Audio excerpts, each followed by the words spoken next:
আমরা এখন গুই ভিলেজে নাকো থেকে টাবো যাবার পথে, মানে যে রাস্তা কাজের দিকে এগিয়ে গেছে সেই রাস্তা থেকে আরেকটি রাস্তায় ডান দিকে 8 কিলোমিটার পাহাড়ের ওপরে এই গুই ভিলেজ সংলগ্ন এই মনস্ট্রি। সেখানেই আছে ভারতবর্ষের একমাত্র মমি, 550 বছরের পুরনো। সেই মমি দেখাই আপনাদের।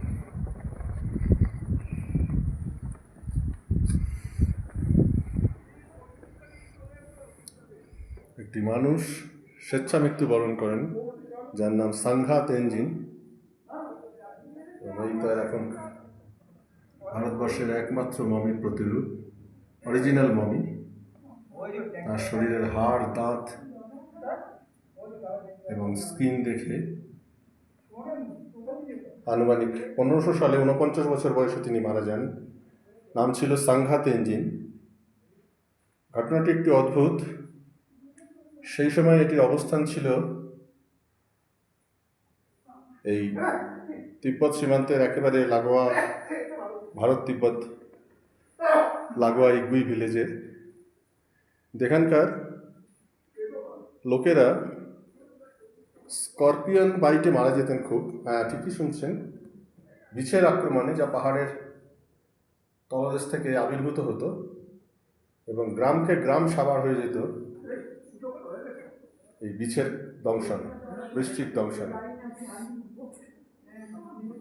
এই সাংঘা তেনজিং তিনি স্বেচ্ছা মৃত্যু বরণ করেন এই বৃশ্চিকদের হাত থেকে তার গ্রামকে বাঁচাতে। তার আসল ছবিটি দেখাই। এই হচ্ছে সাংঘা তেনজিংয়ের আসল প্রতিরূপ।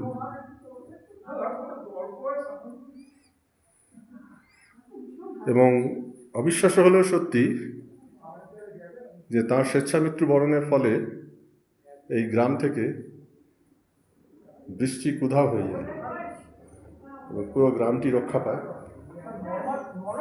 বিশ্বাস অবিশ্বাস নিজের ব্যাপার, কিন্তু ঘটনাটি বাস্তবে সত্যিই তাই ঘটে।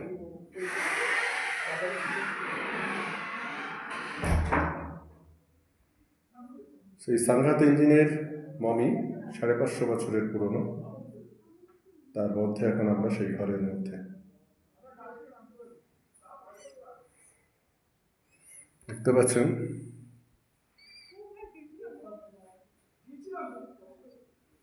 এই সেই মমি।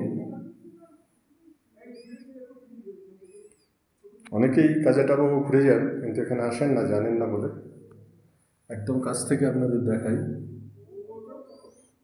দেখুন।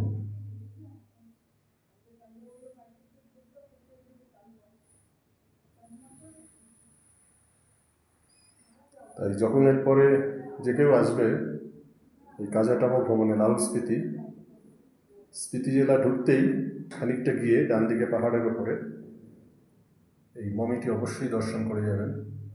এটা একবার মতো জিনিস।